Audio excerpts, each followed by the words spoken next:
இன்னைக்கு டேட் வந்து பார்த்தீங்கன்னா 19th ஏப்ரல். டைம் இப்போ வந்து 9:45. இப்போ நம்ம எப்படி இருக்கு சொல்லி பொசிஷன்ஸ்லாம் போய் பார்க்கலாம். ஆக்சுவலாக ஃபர்ஸ்ட் வந்து நம்ம வந்து இது பார்த்துடலாம், நிஃப்டி இது பார்த்துடலாம். நிஃப்டி இது என்னன்னா ஓஏ வந்து பார்த்தீங்கன்னா 21,850 இது பண்ணியிருக்காங்க. அதுக்கப்புறம் வந்து 21,750 வந்து ஓஏ வந்து பில்ட் பண்ணியிருக்காங்க. அப்போனா இவங்க ஃபர்தராக வந்து 750 வரைக்கும் போகும்னு சொல்லிட்டு எதிர்பார்க்குறாங்க. இப்போ நிஃப்டியில் வந்து இந்த ஸ்டேட்டஸ் இருக்கு. நெக்ஸ்ட் பேங்க்ல போய் பார்க்கலாம். பேங்க் நிஃப்டி அதே மாதிரி பார்த்தீங்கன்னா அதே மாதிரி ரெண்டு ஸ்ட்ரைக் ப்ரைஸ் 1000 வச்சுருக்காங்க. புட் சைடில் வந்து ஓஏ இல்லை, கால் சைடில் தான் இருக்குது. அதுக்கப்புறம் வந்து 46,600. அப்போனா அந்தனா முன்னாடி வாங்கியிருக்காங்க. அதாவது என்னன்னா ப்ரீமியம் அதிகமாக உள்ளதை வாங்கியிருக்காங்க, ஃபர்தராக கீழே போகும் சொல்லிட்டு. ஓகேவா, செல் பண்ணி வச்சுருக்காங்க. அப்போனா அவங்களுக்கு அந்த ஏரியாவிலேருந்து டிகே ஆகணும், இல்லை கீழே போகணும், இல்லாட்டி ஒரு ஸ்பைக் ஒன்று கொடுத்து இந்த இடத்துல வந்து பொசிஷன் ஒன்று இன்க்ரீஸ் பண்ணுவாங்க. ஓகே, நெக்ஸ்ட்டு வந்து ஃபின் நிஃப்டியில் அதே மாதிரி தான் 20,700 வந்து இப்போ ஓஏ வந்து இன்க்ரீஸ் பண்ணியாங்க. கால் புட் சைடில் எதுவும் இல்லை. ஓகேவா, இன்னைக்கு எக்ஸ்பைரி இருக்கு. எக்ஸ்பைரியில் பார்த்தீங்கன்னா 71,400 வந்து ஓஏ அதிகமாக இருக்குது. எல்லாத்துலேயும் ஓஏ அதிகமாக தான் இருக்குது ஃபுல்லாக சென்செக்ஸில். ஃபர்தராக இன்னும் வந்து ஒரு 1000 பாயிண்ட்ஸ் கீழே போகும்னு சொல்கிற மாதிரி இது பண்ணுது. இல்லாட்டி 71,900 போகும். ஓகேவா, இதுதான் வந்து இன்னையோட இதை வச்சு நம்ம வந்து ஸ்ட்ராட்டஜி வந்து பில்ட் பண்ணோம். கீழே தான் போகும் சொல்லியிருக்கு. எக்ஸ்பைரி வேற இந்த இடத்துல நிறைய வந்து பில்டப் பண்ணியிருக்கான். அது இல்லாமல் என்னன்னா சப்போர்ட்டை வந்து பிரேக் பண்ணிட்டு வேற இருக்கிறோம். ஓகேவா, இப்போ இந்த இடத்துல எப்பவுமே என்னன்னா நிறைய வந்து ஓஏ கிரியேட் பண்ணிட்டு ஒரு ஃபால் வந்துச்சுன்னு வச்சுக்கோங்களேன், அதை அப்படியே வந்து ஒரு புல்லிஷாக கொண்டு போயிடறானுங்க. அதுதான் நடக்குது. அப்போ இந்த மாதிரி இடத்துல நம்ம ஒரு சேஃபான ஸ்ட்ராட்டஜி இது பண்ணணும். இல்லை ஸ்டாடர் இல்லை ஸ்டாங்கல் தான் போட்டு ஆகணும், இல்லை ஃபர்தராக ஃபாலோ ஆகுதான்னு பார்க்கணும். அதுக்கே நம்ம ஒரு நல்ல ஸ்ட்ராட்டஜியாக வந்து பில்ட் பண்ணோம். ஓகே, ஏன்னா இதுக்கப்புறம் இது வந்து நல்ல ஒரு ஸ்ட்ராங்கான சப்போர்ட் ஏரியா இது. இப்போ சப்போர்ட் இல்லைன்னா என்ன ஆகும், எப்படி வந்து ஃபாலோ ஆகும், அதெல்லாம் வந்து நம்ம வந்து ப்ரொஜெக்ட் பண்ணணும். ஓகேவா, இந்த 800லேருந்து பார்த்தீங்கன்னா ஒரு புல் பேக் எனக்கு தெரிஞ்சு இது வரைக்கும் வரலாம். அதுக்கப்புறம்ட்டு வந்து ஒரு ரிஜெக்ஷன் நடக்கும். ஓகேவா, அதனால் பொசிஷன் வந்து இந்த ஏரியாவில் வந்தவொடனே இது பண்ணிக்கலாம். 21,961 அங்கே வரும்போது வந்து என்னென்னா காலை வந்து ரைட் பண்ணிக்கலாம், இல்லை வந்து புட்டை வந்து பை பண்ணிக்கலாம். ஆனால் இதில் வந்து நம்ம இது பார்த்துக்க வேண்டியதான், எது எப்படி இருக்குன்னு. எப்படின்னா என்னன்னா நம்ம ஐவி எப்படி இருக்குன்னு சொல்லி பார்த்துக்க வேண்டியதான். ஐவி வந்து ஹையாக இருக்குது. நேற்று வந்து லோவில் இருந்தது, அதனால் வந்து ப்ரீமியம் ஷூட் ஆச்சு. இன்றைக்கி ப்ரீமியம் அந்த மாதிரி ஷூட் ஆகாது. இப்போ ஐவி வந்து அதிகமாக இருக்குது. ஐவி அதிகமாக இருக்குன்னா நம்ம வந்து என்னென்னா தைரியமாக வந்து ஸ்டாடலில் ஸ்டாங்கல் போடலாம். ஓகேவா, சரி, ஓகே, நம்ம வந்து என்னென்னா ஸ்டாடல் போட ஆரம்பிச்சிடலாம். ஓகேவா, அதுக்கு என்னடா நம்ம வந்து பேங்க் எடுத்துக்கலாமா இல்லாட்டி நிஃப்டி எடுத்துக்கலாமா? நிஃப்டி எடுத்துக்கலாம், அதுதான் ரொம்ப நம்மளுக்கு பதற்றத்தை கொடுக்காது. அதனால் வந்து நிஃப்டி எடுத்துக்கலாம். இப்போ ஸ்டார்டர் என்னன்னா 165ம் அதுக்கப்புறம் 185 இருக்குது. ரெண்டுத்தையும் வந்து நம்ம இப்போ செல் பண்ணிட்டு போகிறோம். ஓகேவா, எப்போ போல் 60 லாட்ஸ் எடுத்துப்போம். ஓகே, இன்னைக்கு டேட்டு வந்து 19/04/2024. ஓகேவா, நம்மளோட ஃபஸ்ட்டு ட்ரேடு. ஓகே, ட்ரேடு வந்து எக்ஸிக்யூட் ஆகிடுச்சு. என்னன்னா ஒரு லெக்கில் வந்து 166.75, இன்னொன்று வந்து 184.95. ஓகேவா, இப்போ இதை வந்து நம்ம வந்து எடுத்துப்போம் ரெண்டுத்தையும்.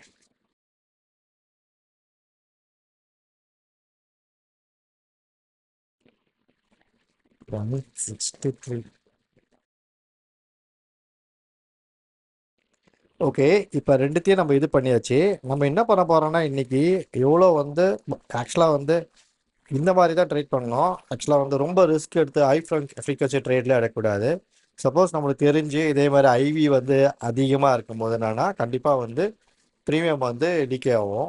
ப்ரீமியம் டிகே ஆகும்போது நம்ம வந்து ட்ரேடு வந்து நம்ம எக்ஸிக்யூட் பண்ணிவிட்டு கம்னு வந்து வேடிக்கை பார்க்க வேண்டியது தான். ஓகேவா, அதே மாதிரி நம்ம டார்கெட் எவ்வளோ செட் பண்ணனா ஆக்சுவலாக இங்கே டார்கெட்டை வந்து பார்த்திங்கன்னா நம்மளுக்கு வந்து இதில் வந்து ஹோல்ட் பண்ணனா, ஏன்னா எக்ஸ்பைரிக்கு இன்னும் 1 வீக் இருக்குது, அதனால் வந்து உங்களுக்கு 13% கிடைக்கும் உங்கள் கேபிட்டல்லேருந்து அப்படின்னு சொல்லுது.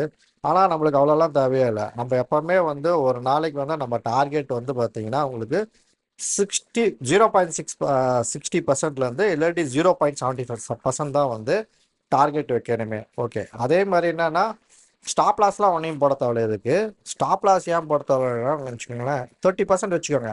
இந்த 30% மேலேயே வச்சுக்கோங்க. அதே மாதிரி 30% ஸ்டாப் லாஸ் ரெண்டு பக்கமாக வச்சுருங்க. அப்படி வச்சுட்டு இந்த 30%க்கு மேலே வந்து எந்த வந்து ட்ரேடு போதோ அந்த ட்ரேடை வந்து லாஸ்ட்லேயே வந்து புக் பண்ணிடணும். ப்ராஃபிட்டில் இருக்க ட்ரேடை மட்டும் ஹோல்ட் பண்ணணும். ஓகேவா? ஓகே, இன்னைக்கு அதுதான் பண்ண போகிறோம். பார்க்கலாம். ஓகேவா? இது இந்த ரெசிஸ்டன்ஸ் வந்து பிரேக் பண்ணியிருக்கு. இங்கேருந்து 85லேருந்து 61 80 பாயிண்ட்ஸ் வந்து ரேலி இருக்குது. இது வந்து 50 டெல்டாவில் தான் இருக்குது. அதனால் வந்து 80 பாயிண்ட்ஸ் வந்து ரேலியில் இருக்குன்னா 40 பாயிண்ட்ஸ் இதில் வரும். 40 பாயிண்ட்ஸ் இதில் வரும்னா 172லேருந்து கரெக்டாக நம்ம ஸ்டாப் லாஸ் கிட்ட வரைக்கும் வரும். அதனால் வந்து பேனிக் ஆக வேணாம். அங்கே வந்து திருப்பி வந்து ரிஜெக்ட் ஆகும். சப்போஸ் இந்த ஸ்டாப் லாஸ் கிட்ட இது வந்துச்சுன்னா எவ்வளோ வரும்னா இது லாஸ் தான் வரும். ஏன்னா இது அந்தளவுக்கு ஸ்பீடாக வந்து மெல்ட் ஆகாது. டக்குன்னு ஒரு ஸ்பைக் கொடுக்கும்போது இது கொஞ்சம் ப்ரீமியம் அதிகமாக காட்டும். ஆனால் ஒரு 2-3 நிமிஷத்துலேயே வந்து பார்த்தீங்கன்னா அட்ஜஸ்ட் பண்ணிவிடுவாங்க. வெயிட் பண்ணலாம். இப்போ டைம் வந்து பார்த்தீங்கன்னா 10 to இப்போ வந்து டைம் வந்து பார்த்தீங்கன்னா 10:21 எப்படி இருக்குது சொல்லி பொசிஷன் பார்க்கலாம். ஒரு லெக்கில் 71ம் இன்னொரு லெக்கில் வந்து 72 இருக்குது. 170யும் 173 இருக்குது. ஓகேவா? இப்போ என்னன்னா இந்த ரெசிஸ்டன்ஸ் கிட்டேயே வந்து ட்ராவல் ஆகிட்டுருக்கு. நம்ம டார்கெட் என்னன்னா நம்மளுக்கு வந்து 0.8% ப்ராஃபிட் வந்தால் நம்ம இந்த பொசிஷன் வந்து க்ளோஸ் பண்ணிக்க போகிறோம். ஓகேவா? இந்த மாதிரி ட்ரேட் பண்ணால் ட்ரேடிங் டைமிங்கே கம்மியாக இருக்கும். சீக்கிரமாக நம்ம ப்ராஃபிட் எடுத்துகிட்டு அடுத்த வேலை ஃப்ரீயாக ஜாலியாக இருக்கலாம். இல்லாட்டி ட்ரேடுக்குள்ளேயே இருக்கிற மாதிரி இருக்கும். ஹை ஃப்ரீக்வன்சி ட்ரேட் எடுக்கிற மாதிரி இருக்கும். ரொம்ப ஸ்ட்ரெஸ்ஸாக இருக்கும். இந்த மாதிரி டெய்லி வந்து ட்ரேட் பண்ணால் நீங்கள் பீஸ்ஃபுல்லாக ட்ரேட் பண்ணிக்கலாம். நீங்கள் வந்து ஸ்டாடல் இல்லை ஸ்டாங்கில் எடுக்கும்போது உங்களுக்கு ஏற்ற மாதிரி வந்து பேராமீட்டர்ஸ்லாம் கரெக்டாக இருக்கும்போது ஸ்டாடலில் ஸ்டாங்கில் எடுக்கணும். சப்போஸ் இல்லை ஹை ஃப்ரீக்வன்சி ட்ரேட் எடுக்கிற மாதிரி இருக்குன்னா அன்றைக்கி ட்ரேட் எடுக்காமலே இருக்கலாம். எப்போ உங்களுக்கு சாதகமாக இருக்கோ அப்போ வந்து நீங்கள் ட்ரேட் எடுத்து ப்ராஃபிட் பண்ணி அதுக்கப்புறம் ரெஸ்ட் எடுத்துக்கலாம். யூஸ் பண்ணும்போது சொல்கிறேன். வந்து பார்த்தீங்கன்னா 11:30 இப்போ ஒரு ஸ்பைக் ஒன்று வந்திருக்கு. என்னன்னா இந்த ஏரியாலேருந்து 21,873லேருந்து 21 வந்து 950 வரைக்கும் போயிருக்கு. ஒரு 50 பாயிண்ட்ஸ் வந்து ரேலி, 45 to 50 பாயிண்ட்ஸ் ரேலி. இப்போ இதனால் நம்ம பொசிஷன் என்ன ஆகுதுன்னு சொல்லி போய் பார்ப்போம். ஒன்று 178, ஒன்று வந்து 164. 178 164. இதனால் ஒன்றே நம்ம ஒன்றும் பிரச்சனை ஒன்றும் கிடையாது. 0.5%, 0.51% வந்து அப்படியே தான் இருக்குது. ஒன்றும் ப்ராப்ளம் இல்லை. இது 21,962 வரைக்கும் போனால் கூட ப்ராப்ளம் கிடையாது. ஓகேவா? இன்னும் ஒரு 20 பாயிண்ட்ஸ் மேலே 20 பாயிண்ட்ஸ் ஏறுனா 200 வரைக்கும் அங்கே ஒரு ரிஜெக்ஷன் ஒன்று இருக்குது. ஓகேவா? இது பொசிஷன் ஒன்றே அப்படியே தான் இருக்குது. ஒன்றே ப்ராப்ளம் இல்லை. ஹோல்ட் பண்ணலாம். எங்கன்னா இந்த இடம் வந்து அப்படியே உடச்சின்னு போகாது. இங்கே ஒரு ரிஜெக்ஷன் இருக்குது. ரிஜெக்ஷன் ஆகும். அதனால் வந்து இந்த பொசிஷன் வந்து ஹோல்ட் பண்ணலாம். அதனால் பேனிக்க வேண்டிய இந்த ஸ்பைக்கை பார்த்து பேனிக்க வேண்டிய அவசியம் கிடையாது. ஓகே, வந்து ஸ்டாப் லாஸுக்கு மீறி வச்சுருந்தா என்ன ஆக போகுதுன்னு சொல்லி பார்க்க போகிறோம். இப்போ டைம் வந்து பார்த்தீங்கன்னா 3:10. இந்த பொசிஷனை வந்து பார்த்தீங்கன்னா மண்டே வரைக்கும் வந்து ஹோல்ட் பண்ண போகிறேன். ஏன்னா ஆக்சுவலாக இன்றைக்கி இந்த லோவில் வந்து பார்த்தீங்கன்னா கால் பில்டப் தான் அதிகமாக இருந்தது.